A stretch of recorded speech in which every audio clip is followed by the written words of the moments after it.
안녕하세요. 저는 중랑구에 사는 50대 중반을 바라보는 간호사입니다. 주말에도 출근을 하는데 토요일인 오늘 복권을 파는 곳 앞에 긴 줄이 서 있네요. 세상에 돈을 싫어하는 사람이 어디 있을까요? 돈 때문에 울고 웃고 어디 산골에 살며 자급자족하지 않는 이상 돈에서 완전히 자유로울 수 없는 게 우리네 인생인 것 같아요. 저는 그 돈을 벌기 위해 주말에도 일을 하지만 사실 부양해야 할 가족이 있는 건 아닙니다. 혼자 살고 있거든요. 부모님은 10년도 전에 돌아가셨고 하나 있는 남동생은 하루 넘게 비행기로 날아가야 하는 곳에 살고 있어요. 사실 며칠 전 꿈에서 교복 입고 저를 보며 환하게 웃고 있는 남동생을 봤는데 마치 그 일이 있기 전 옛날로 돌아간 것 같았습니다. 하지만 그 모습에 저는 꿈속에서도 오해라고 말았고 그날 이후 사실 잠을 잘 이루지 못하고 있어요. 세월이 흘러 그때의 일이 많이 아물었다고 생각했는데 아직 남은 게 있었나 봅니다. 오늘 저는 그 이야기를 여러분에게 털어놓으려고 합니다. 제 동생은 지난 20년 동안 한국을 딱 2번 왔습니다. 한 번은 부모님이 며칠 사이로 돌아가셨을 때, 그리고 3년 전에 한 번 방문했는데 조카들이 몰라보게 컸더군요. 먼 타국에서 가정을 이루어 살고 있는 남동생은 그곳을 제2의 고향이라 여기고 살며 앞으로도 기억하지 않을 작정이라고 합니다. 하나뿐인 혈육이 어릴 때처럼 한 집에서는 살지 못해도 이렇게 멀리 살게 될 줄은 꿈에도 몰랐습니다. 그러나 저는 그런 동생의 결정을 받아들일 수밖에 없어요. 그 이유를 너무나 잘 알고 있으니까요. 남동생과 저는 우애가 좋은 남매였어요. 어릴 적 좋지 않은 형편에 부모님이 일하느라 바쁘실 때 내가 먹이고 입혀 키우다시피 했죠. 단지하 단칸방 좁은 부엌에서 낡은 가스레인지를 켜 밥을 하고는 했습니다. 불이 날까 데일까 겁도 났지만 배가 고파 어쩔 수가 없었어요. 라면이며 떡국이며 어린 손으로 잘도 해냈죠. 뜨거운 김이 나는 끼니를 앞에 두고 제 남동생 경섭이는 먹성 좋게 잘도 먹었습니다. 천천히 시켜 먹어. 뭐가 그렇게 급해? 누나가 해준 건 다 맛있단 말이야. 어떻게 천천히 먹어? 맹물에 소금 간장을 넣고 떡국을 끓여 계란 하나 풀어주면 그렇게 좋아하던 동생은 인물이 눈에 띄게 훤했습니다. 여자애들한테 인기도 좋았지만 천성이 신중하고 착해서 동네에 나쁜 소문 하나 돌지 않았어요. 저는 동생보다 인물은 못해도 공부는 학급에서 1등을 할 만큼 잘했고요. 우리 남매는 집안 형편이 늘 넉넉지 않아 때로는 선생님, 때로는 이웃으로부터도 도움을 받아가며 간신히 고등학교까지 마쳤습니다. 부모님은 교복 해주시는 것도 버거워하셨어요. 오래 하시던 고물상은 사기를 당해 모두 날리고 트럭을 몰아 생계를 이어가려던 아버지는 교통사고로 허리를 다치셨거든요. 그리고 아버지의 병원비, 생활비를 대느라 어머니는 노점에서 생선 장사를 시작했습니다. 그러나 목돈이 없어서 시장 안에는 들어가지도 못하고 대로변에 생선을 늘어놓고 파니 장사가 잘 될 리가 없었습니다. 게다가 어머니는 오랜 당뇨와 고혈압으로 쓰러지셔서 결국엔 그마저 생선 파는 일도 못하게 되셨습니다. 그래서 전 고등학생 때부터 닥치는 대로 아르바이트를 하면서 공부를 해야 했고 학교를 졸업하자마자 바로 취직을 했어요. 또 주말에도 할 수 있는 일을 구해 악착같이 돈을 벌었죠. 그런 생활은 부모님의 병원비와 약값을 대려면 어쩔 수 없었습니다. 그리고 동생은 고등학교를 졸업하자마자 군입대를 하겠다고 했어요. 그런 동생의 입대 날에도 저는 배웅도 못하고 혼자 보내야 했습니다. 게다가 군대에 있는 동안 음식을 싸들고 면회 한번 제대로 못 간 게 너무 미안했지만 어쩔 수 없었습니다. 그러나 착한 동생은 늘 식구들 걱정을 하며 얼마 안 되는 군인 월급도 모아서 휴가 나올 때마다 내놓더군요. 누나, 내가 도움도 못 되고 누나한테 짐을 다 지운 것 같아. 마음이 무겁네. 이거 얼마 안 돼. 엄마, 아빠 약값에 보태. 그렇게 시간이 흘러 동생은 제대를 했습니다. 그리고 밤낮으로 돈을 번다며 새벽에 집에 들어왔어요. 몸 상할까 걱정이 된 제가 하루는 남동생을 잡고 물어봤습니다. 경서봐, 너 잠은 자는 거야? 왜 이렇게 독하게 일을 해? 누나 혼자 그동안 고생 많이 했잖아. 이제 내 차례야. 너네야말로 주말 일 그만두고 좀 쉬어. 됐어. 누나 일은 누나가 알아서 해. 너 정말 대학은 안 갈 거야? 대학? 우리 집 형편에? 너 군대 가기 전에 하고 싶다는 공부 있었잖아. 그게 뭐였는데? 너라도 대학 나와야지.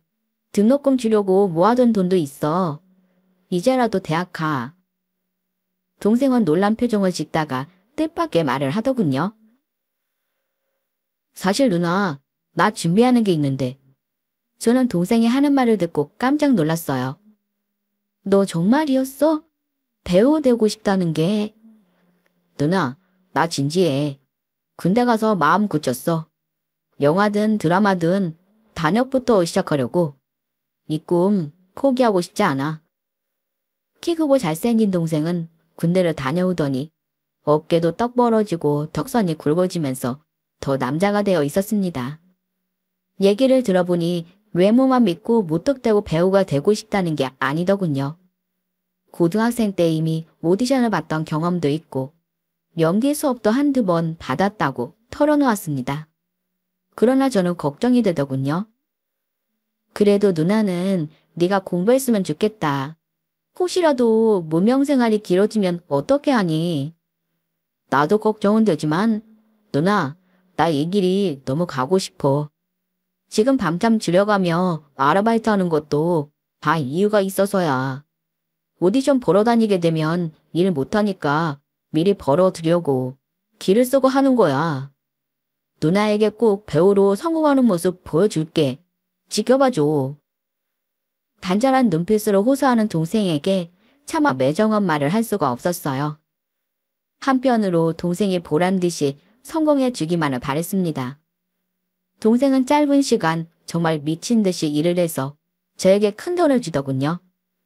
그 후에는 밤에 하는 일만 남겨놓고 낮에는 연기학원을 다니며 오디션을 보러 다니는 것 같았습니다.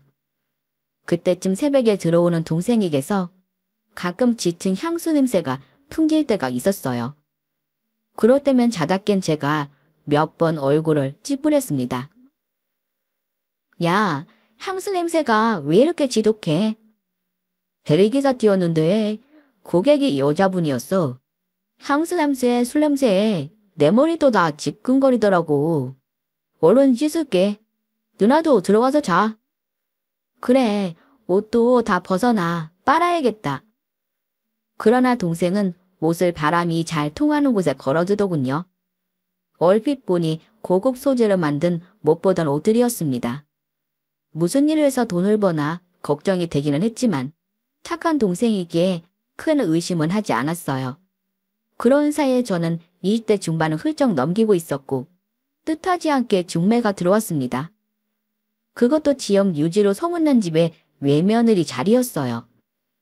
어머니가 다니는 병원에 그 집 친척분이 다니는데 딸이 있지 않냐고 말을 걸더랍니다.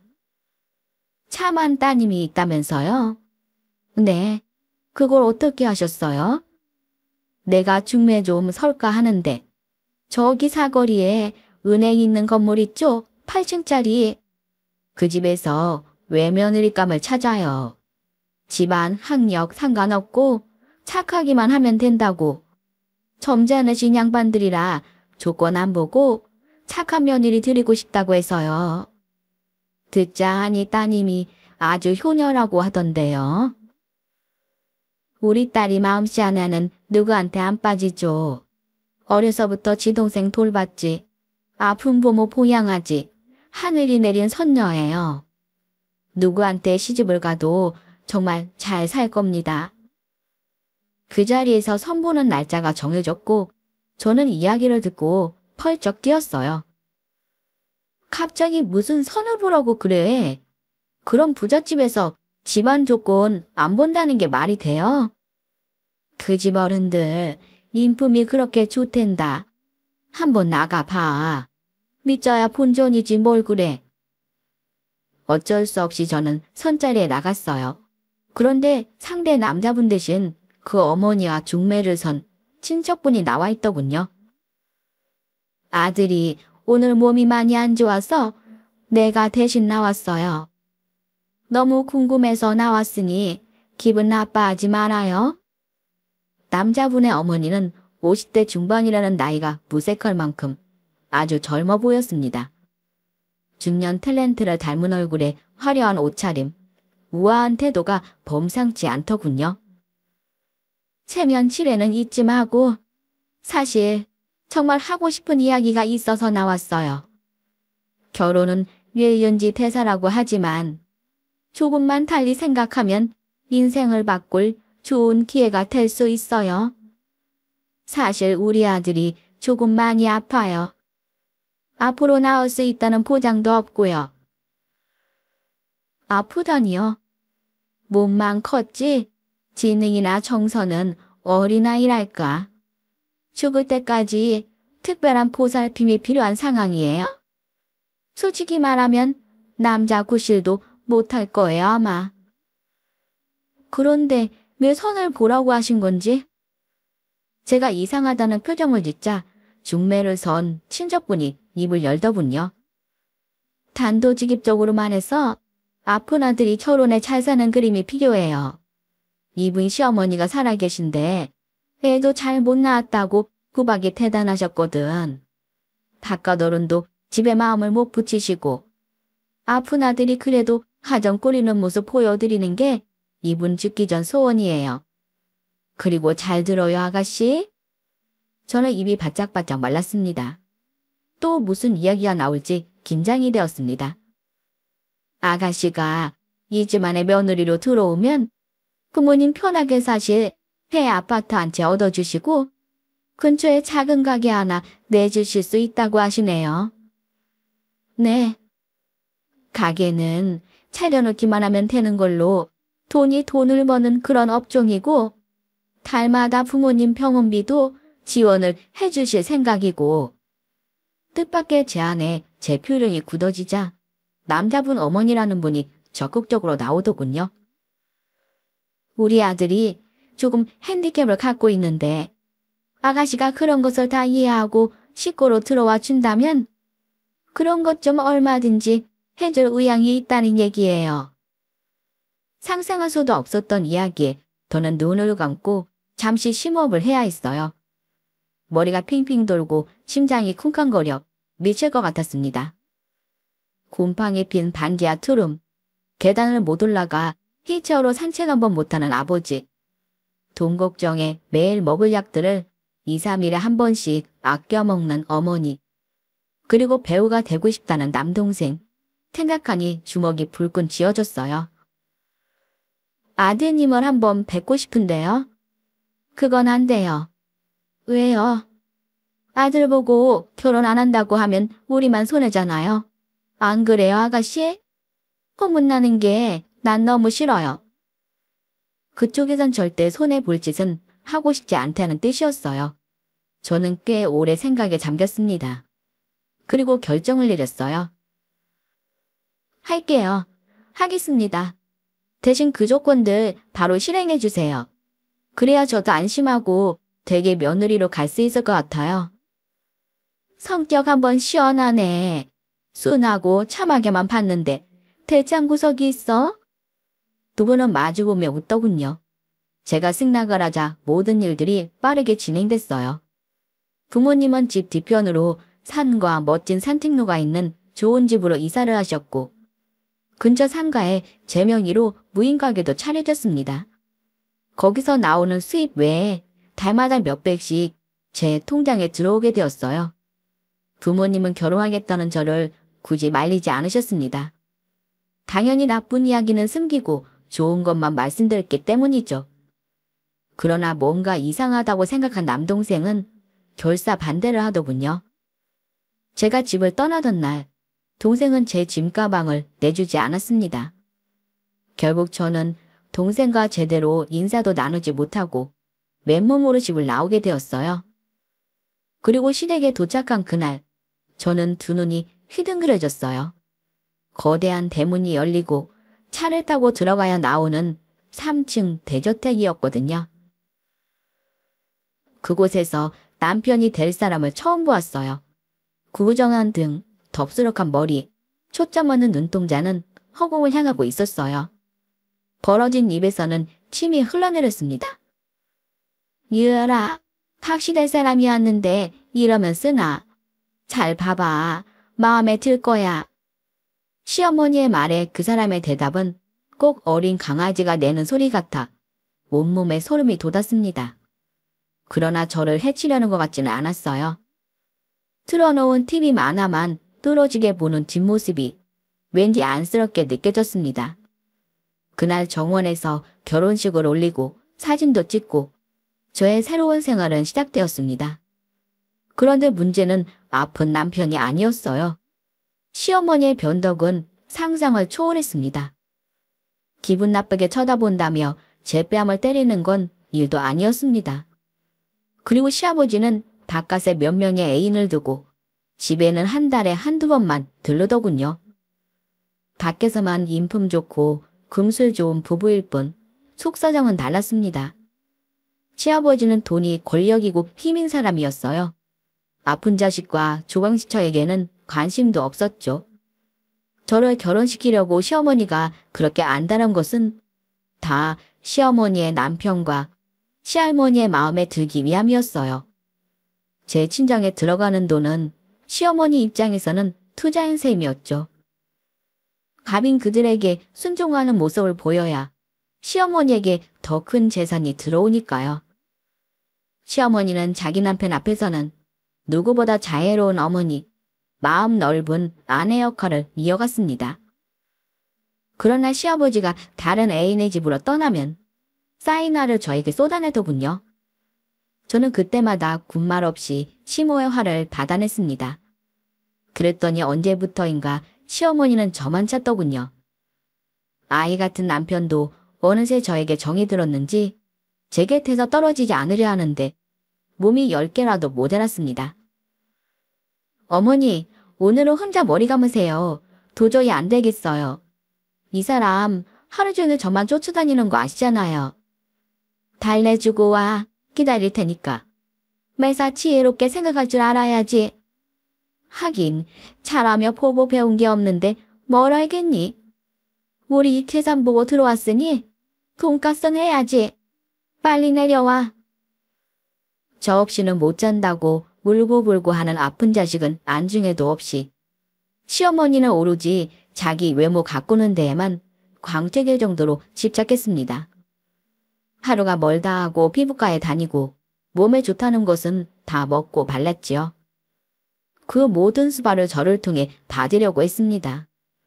정신적, 육체적 고통이 저를 덮쳐왔어요. 입술에는 물집이 늘 잡혀있고 허리, 무릎 안 아픈 곳이 없었습니다. 빈혈기도 있어 툭 하면 일어서다 벽을 잡고 멈춰서기 일쑤였어요. 그러다 일이 터졌습니다. 시아버지가 시어머니 생일에 두 번째 애인과 여행을 떠났다는 것이 알려지고 그 불똥은 당연히 저에게 튀었습니다. 한밤중 욕실에 머리카락이 떨어져 있다며 제 머리채를 잡고 흔드는데 저도 더는 참지 못하겠더군요. 그래서 그 길로 집을 뛰쳐나왔습니다. 잠옷 차림에 가운 하나 걸치고 거실안을 신은 그대로 거리를 헤맸어요. 새벽이라 텅 빈 대로변을 미친 여자처럼 걷는데 차가 한 대 서더군요.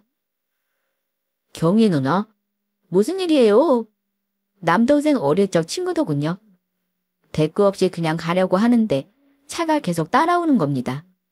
결국 저는 그 친구의 차에 타게 되었고 곧 남동생이 저를 데리러 왔습니다. 찬바람 머리에 부어오른 뺨, 입가에 피가 터진 제 몰골을 보고 남동생은 눈빛이 달라졌습니다. 누가 이랬어? 저는 굳이 대답하지 않았어요. 시어머니가 저를 때린 것은 맞지만 이 모든 것을 자초한 것은 저라고 생각했으니까요. 가난이 지었을까요? 아픈 부모와 힘들어하는 동생을 구할 수 있다는 오만이 문제였을까요? 저는 대답 없이 눈물만 흘렸습니다. 나도 들은 게 있어, 누나. 모자란 자식 억지로 장가 보내려고 그 여자가 수작질 부린 거지? 어떻게 알았는지 동생은 제 시모의 만행을 다 알고 있더군요. 다 내가 바보 같아서 그래. 미안하다. 이런 꼴 보여서. 누나가 뭐가 바보 같아? 그만 좀 해. 쓸데없이 착하니까 그런 사람들한테 계속 당하는 거 아니야. 누나 시어머니라는 여자 유명해. 술집 와서 돈 뿌리고 며느리 어떻게 괴롭히는지 안주거리처럼 씹는 여자라고. 그게 어떻게 내 귀에까지 들어와? 난 부끄러운 짓을 했으면 조용히 살아야지. 왜 착한 누나 욕을 그 여자한테서 들어야 하냐고. 동생은 맨주먹으로 시멘트벽을 내리치며 몰골을 참지 못했어요. 저는 동생의 피 흐르는 손을 감쌌습니다. 정서봐, 이러지 마. 내가 정신 똑바로 차릴게. 다시는 너 걱정시키지 않을게. 제발 힘들면 힘들다고 말해. 더러워서 못 살겠다고 하고 나와. 내가 누나랑 엄마 아빠 먹여 살릴게. 나 할 수 있어. 그때 저는 해서는 안 될 말을 내뱉고 말았습니다. 네 앞가림도 못하는 게 무슨 책임을 진다고 그래? 배우로 뜨는 게 쉬운 일인 줄 알아. 너한테 다 맡겼다가 부모님 약도 제대로 못 드시고 돌아가시면 어떻게 하라고. 차라리 내가 고생하는 게 100번 나아. 넌 그냥 가만히 있어. 뭐라고? 너 제대하고부터 이상한 술집 다니는 거 누나가 모를 것 같니? 다 알고 있었어. 지독한 향수 냄새, 술 냄새. 가끔 집 앞에 찾아오는 나이 많은 여자들. 다 거기서 만난 거잖아. 너 그 돈으로 옷 사입고 연기학원 다니면서 오디션 보러 다녔지? 그렇게 사는 거 누나 못 견디겠어서 차라리 내가 고생하고 말지 했던 거야. 이미 다 망가졌어. 그러니까 너라도 햇빛 속에 살아. 누나 마음 모르겠어? 동생의 눈빛이 달라지더군요. 맹수같이 희번득거리던 눈동자가 떨렸어요. 아주 깊게 상처받은 것 같았습니다. 떳떳하지 못한 일로 돈 버는 걸 다른 사람도 아닌 제가 까발렸으니 얼마나 자존심이 상했을까요? 듣고 있던 친구가 저희를 말렸고 동생은 도망치듯 자리를 떴습니다. 동생 친구가 이런 말을 하더군요. 누나, 전 정섭이 이해해요. 고등학교 때부터 연기 잘한다고 배우러 다니는 데마다 칭찬이 잦아있어요. 제가 봐도 금방 뜰 것 같았는데 꼭 최종에서 계속 미끄러지는 거예요. 이상할 정도로 운이 없어요. 애도 너무 힘들어 하더라고요. 30살까지만 도전해보고 그만둔대요. 좀 기다려주세요. 너는 아는지 모르겠지만 밤에 하는 일, 그거라도 그만했으면 좋겠어. 내 마음은 그래. 워낙 돈이 되니까 놓을 수가 없나 봐요. 어쩌겠어요. 어린애도 아니고 자기가 깨달아야죠. 저는 무거운 마음으로 집으로 돌아왔습니다. 저를 보면 펄펄 뛰며 난리를 필 줄 알았던 시모는 술을 진탕 먹고 자고 있더군요. 그러던 어느 날 하루는 도우미분들이 저를 숙소에 은밀히 불렀습니다. 작은 사모님 당하는 거 보면 우리가 다 마음이 아파요. 아무것도 하지 말고 여기서 한두 시간 눈 붙여요. 도련님이 찾으면 우리가 탈낼게요. 치료 선생님도 와 계시니까 작은 사모님은 눈 감고 귀 막고 주무세요. 가끔 그렇게 해요. 요령도 좀 피우고. 눈물이 흐르더군요. 그 사이에도 남편은 저를 찾는다고 온 집안을 헤매고 있었습니다. 저는 그분들의 도움으로 힘든 시집살이를 간신히 버틸 수 있었어요. 그리고 한 달 뒤쯤 이상한 일이 벌어졌어요. 저를 못 잡아먹어서 안달이던 시어머니가 눈에 띄게 부드러워진 겁니다. 얘 새아가 너 옷이 그게 뭐니? 오후에 백화점 돌면서 쇼핑 좀 하고 와라. 여기 카드 줄 테니까 마음껏 써. 그리고 싸구려 매장 돌지 말고 품위 있는 것들도 좀 사고 그래라. 네? 시무의 속옷을 손빨래하던 저는 황당한 표정을 지었어요. 뭘 그렇게 놀라니? 어서 갔다 와. 나가서 저녁까지 먹고 오렴. 간만에 친정에도 좀 들르고. 네? 네, 그렇게 하겠습니다. 당황해 서 있는 저에게 도우미 분들이 와서 등을 떠밀더군요. 시어머니 마음 바뀌기 전에 빨리 외출하라는 거였어요. 저는 백화점에 갔다가 친정에 들렀어요. 엄마, 가게는 잘 돼요? 아유, 달마다 큰돈이 따박따박 들어온다. 아버지도 매일 산책하시니 좋아하시고 우리 착한 경계가 복을 받아 부모가 호강하는구나. 근데 경섭이는 집에 자주 와? 그게 부모님의 표정이 안 좋더군요. 혹시 지금도 밤에 일해?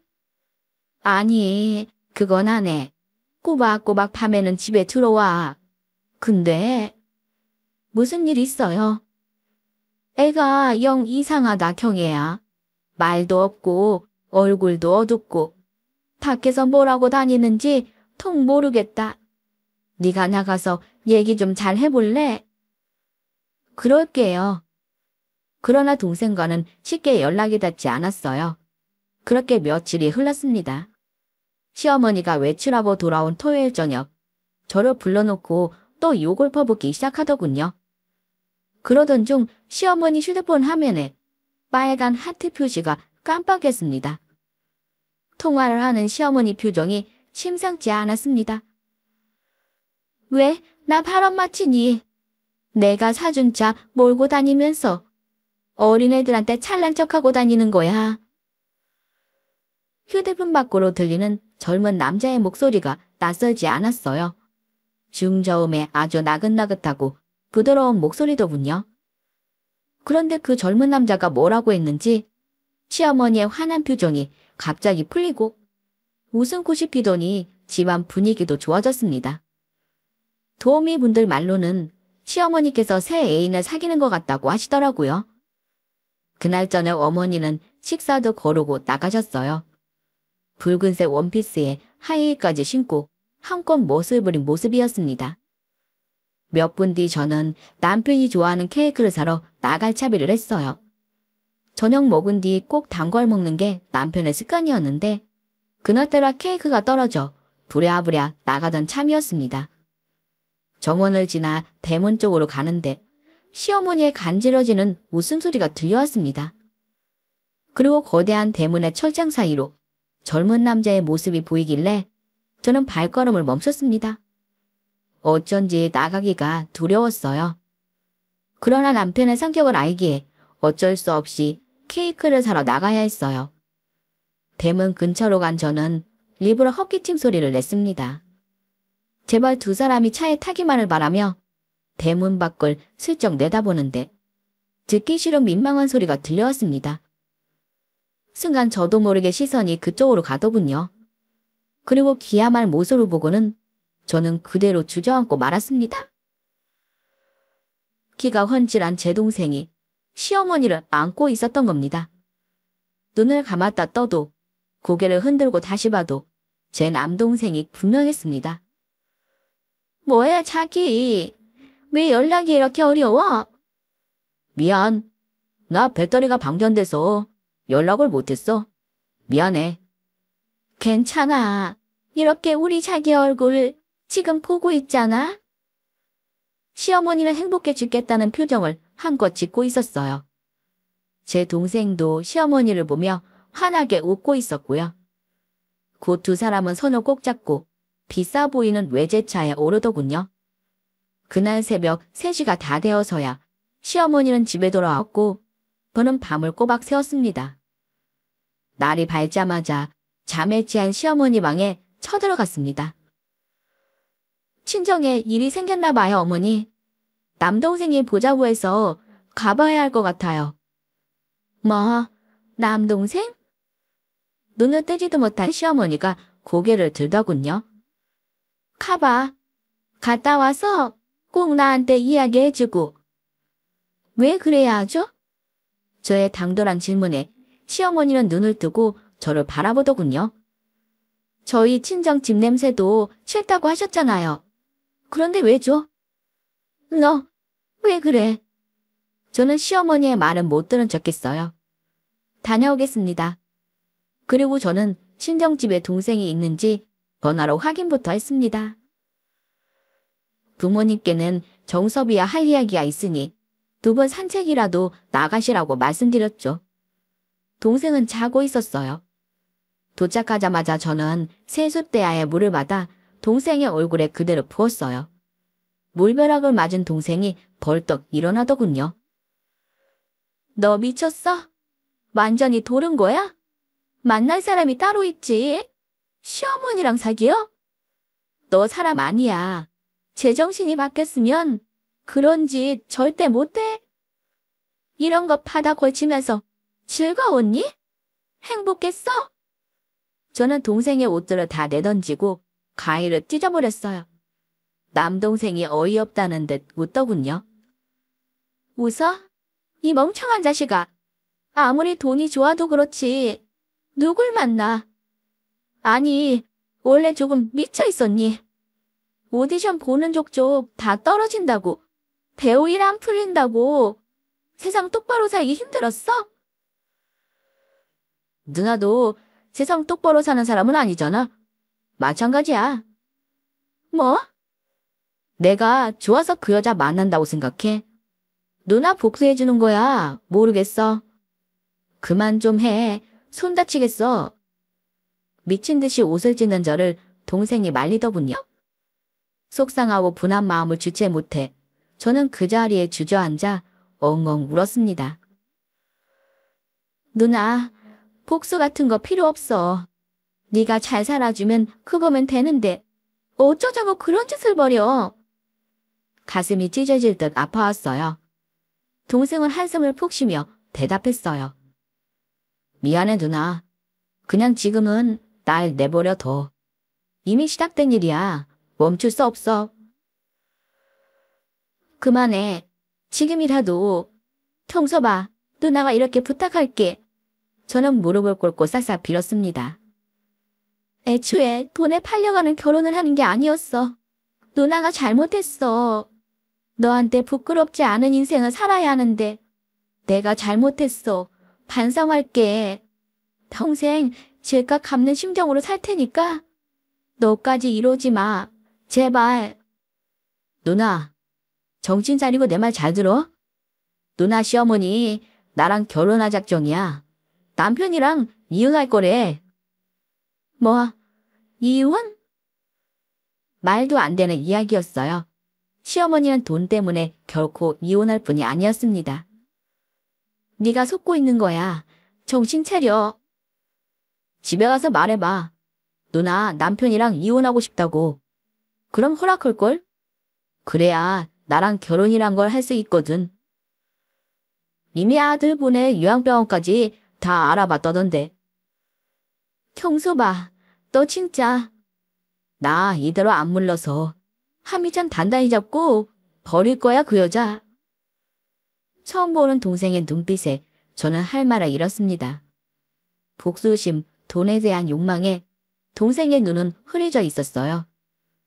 그리고 시어머니는 남편과 이혼하고 싶다는 저의 말에 길길이 날뛰기는커녕 정말 단번에 알겠다고 하더군요. 정 그러고 싶다면은 나도 이제는 말릴 수가 없구나. 할 만큼 했다.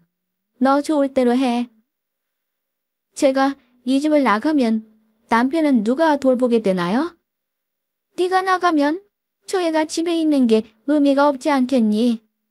지방에 요양원 하나 알아놨다. 걱정할 거 없어. 평소처럼 만화 영화를 보며 웃고 있는 남편을 물끄러미 바라보았습니다. 어쩐지 짠한 마음이 들더군요.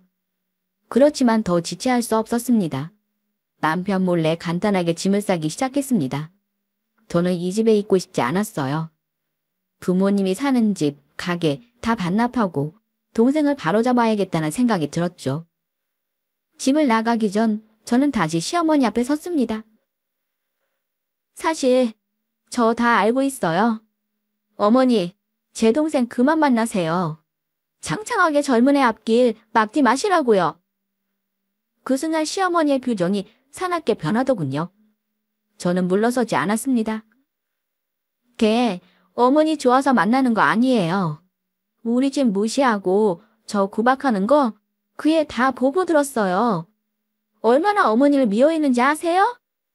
그런 애가 왜 어머니를 만나겠어요? 다 돈 보고 그러는 거예요. 조용히 안 하니? 너 미쳤어. 어머니 좋다고 사랑한다고 연기하는 경섭이보다 덜 미쳤을걸요. 더 흉한 꼴 보시기 전에 물러나세요. 그 관계 그만두시라고요. 그 순간 제 고개가 휙 돌아갔습니다. 시어머니가 있는 힘껏 제 뺨을 때리더군요. 당장 내 집에서 나가. 안 그래도 나가려고 했습니다. 있는 동안 정말 제 피가 다 마르는 것 같았어요. 안녕히 계세요.